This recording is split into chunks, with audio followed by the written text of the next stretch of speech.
Tanguay électronique, en première ligne.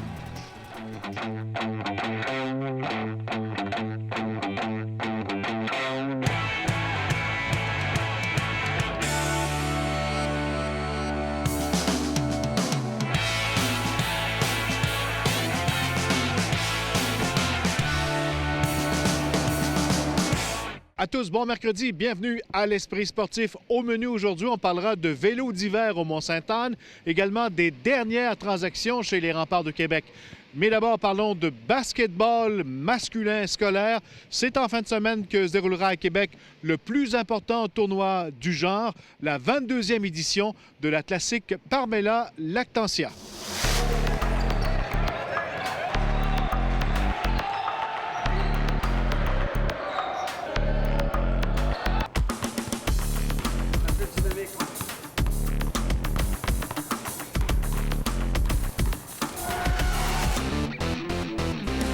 Parlons évidemment de l'événement, cette classique là, annuelle, c'est une tradition. Et toi, tu es le coordonnateur depuis 12 ans. Parle-nous un petit peu de l'événement, l'importance pour le basketball scolaire. Bien, c'est le plus gros tournoi du côté masculin de la province, puis sans avoir de statistiques ou de chiffres, là, même à l'est du Canada. Disons que c'est un gros événement. On accueille 110 équipes de partout au Québec, plus de la moitié de ces équipes-là qui viennent de l'extérieur de la région. 13 plateaux de compétition dans quatre écoles. C'est un gros événement. Ça nous permet de faire un petit peu de financement pour notre club, mais surtout de faire la promotion du basket de notre club Rouge et Or. Ça permet aux jeunes de la région et de la province de côtoyer nos étudiants athlètes qui agissent comme bénévoles toute la fin de semaine. C'est vraiment un super bel événement. Ça fait effectivement, moi, ça fait une douzaine d'années que je suis directement impliqué. C'est la 22e édition cette année, donc on commence l'année en grand. On a refusé peut-être une douzaine d'équipes cette année, mais c'était premier inscrit à partir de la mi-septembre. Donc ça se remplit quand même assez vite. C'est du très bon calibre, mais on sélectionne pas en termes de calibre. On donne la chance à tout le monde, mais malheureusement, on a dû refuser quelques équipes, là. Comme joueur du Rouge et Or, c'est un week-end important parce que toi, tu l'as vécu au niveau scolaire. Ça a été important, toi, dans ta carrière de joueur de basketball, cet événement-là? Oui, en effet. Tout le long de ma carrière, durant mes 5 années à le Polyvalent Arvida au Saguenay, j'ai pu participer à ce tournoi-là. Puis j'en retire de très bons souvenirs. En fait, c'est un bon moment pour se rassembler avec les jeunes de ton équipe puis de voir beaucoup de basket parce que, comme Jacques l'a dit, 170 matchs à une fin de semaine, il y a du basket à voir là, puis de très haut niveau aussi. Ça permet aux jeunes de venir au PEPS, de voir les étudiants athlètes du basket, puis ça permet vraiment comme c'est le fun pour les jeunes, je pense, puis c'est le fun pour la relève de se réunir dans une fin de semaine. Est-ce que la relève pour les équipes universitaires est là? Bien, malheureusement, heureusement pour les hommes. Chez les hommes, je pense que la popularité est là. Chez les filles, on dirait qu'il y a une petite baisse, là, surtout en région. À Montréal, comme tel, il y a vraiment un engouement, puis ça se développe beaucoup. Mais historiquement, en région, que ce soit Abitibi, Saguenay, Québec, un peu partout, c'était vraiment très, très fort, là. On dirait le manque d'intervenants, je ne sais pas. Il y a encore du très bon basket qui se joue, mais moins en masse. C'est sûr que dans la région ici, à Québec, là, c'est le fun parce qu'il y a beaucoup de mini-basket. Donc, je pense que ça va revenir là, éventuellement. Le basketball masculin, entre autres, il est en santé au Québec au niveau scolaire? En termes de participation, en termes de volume, il est très, très, très en santé. Au niveau de l'élite, bien, ça va un petit peu en vague, mais en général, c'est très bien, oui. C'est Jacques, bon week-end, bonne classique. Merci, bonne année.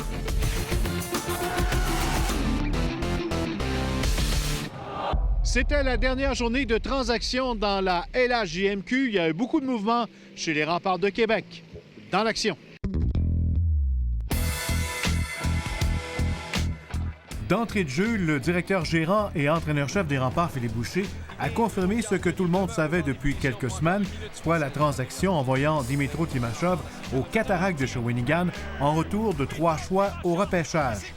Les Remparts ont également cédé le joueur de centre et vétéran de 19 ans Massimo Carrozza aux Screaming Eagles du Cap-Breton, en retour du joueur Colby Tower et des choix de 2e ronde en 2017 et de 3e ronde en 2016.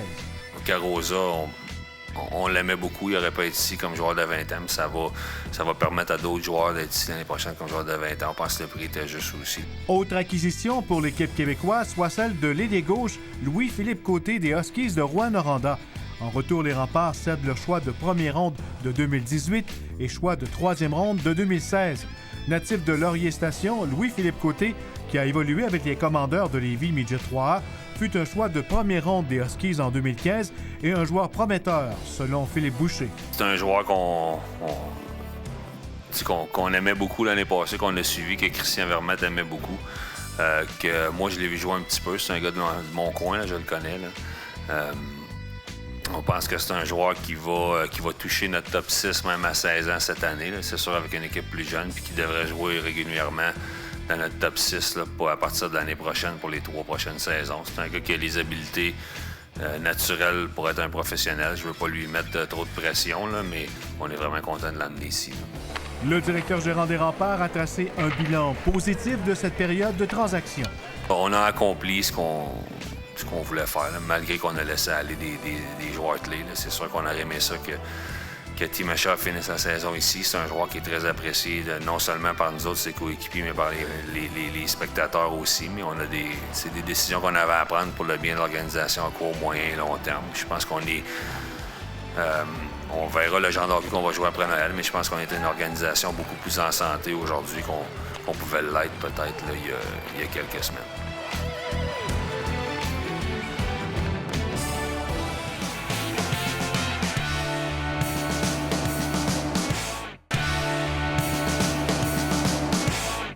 Malgré ce que l'on voit présentement, on peut faire du vélo en hiver, du fat bike, du vélo d'hiver et les amateurs peuvent maintenant compter sur 26 km de nouvelles pistes au Mont-Sainte-Anne. Reportage Jean-Michel Bourque.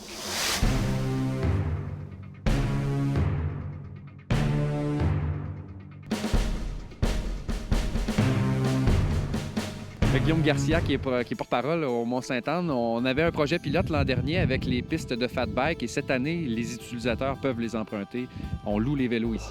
L'an passé, le projet pilote, c'était 3 pistes aller-retour. Puis on sait que nous qui faisons du fat bike, on préfère faire des boucles. Donc on a concentré nos efforts cette année à la mise en place de 7 boucles pour un total de 26 km de sentiers. Donc il y a des sentiers exclusifs au fat bike qui empruntent les sentiers de cross-country d'été comme la Germaine, la Boucle d'Or qui sont des sentiers que les gens connaissent bien. Il y a la Ruisseau Rouge, il y en a une couple de sentiers aussi qui sont des sentiers partagés, fat bike, raquettes. Puis pour un total de 26 km.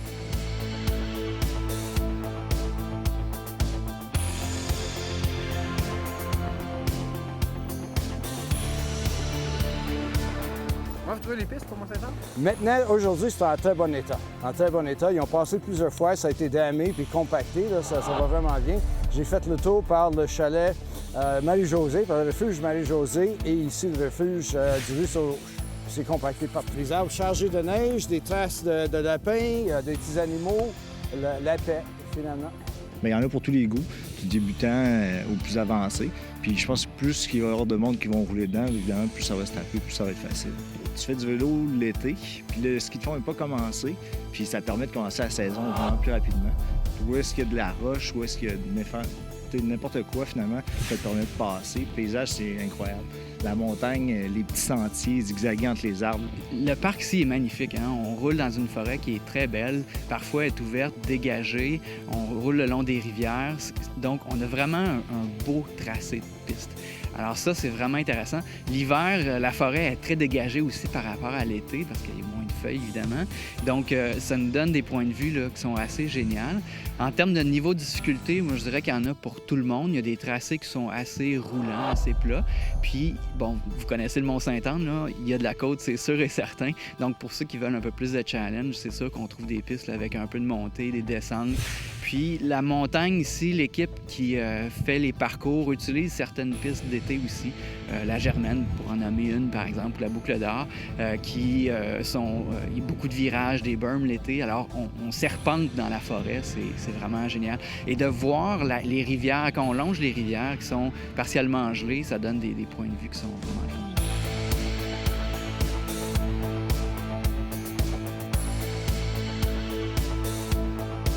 La fat bike, ce qui est intéressant aussi, c'est que c'est hyper social. On n'a pas le même rythme qu'en été. Ça arrête beaucoup avec les amis pour jaser.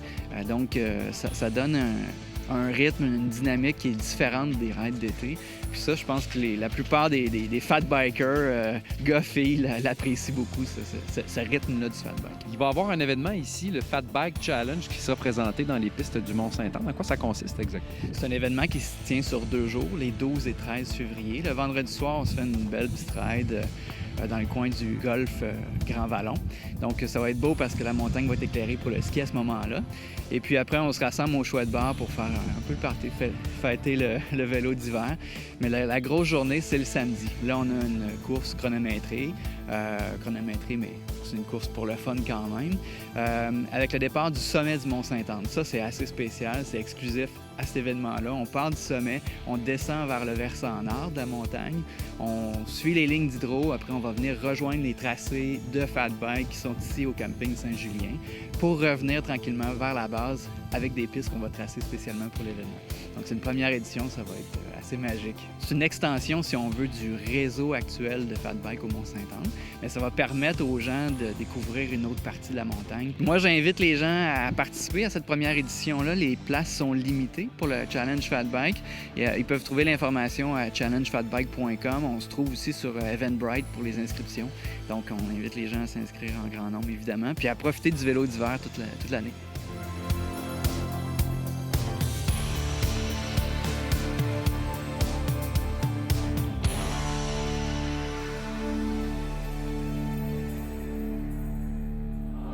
Voilà, c'était l'Esprit sportif pour aujourd'hui. Bye bye, à demain.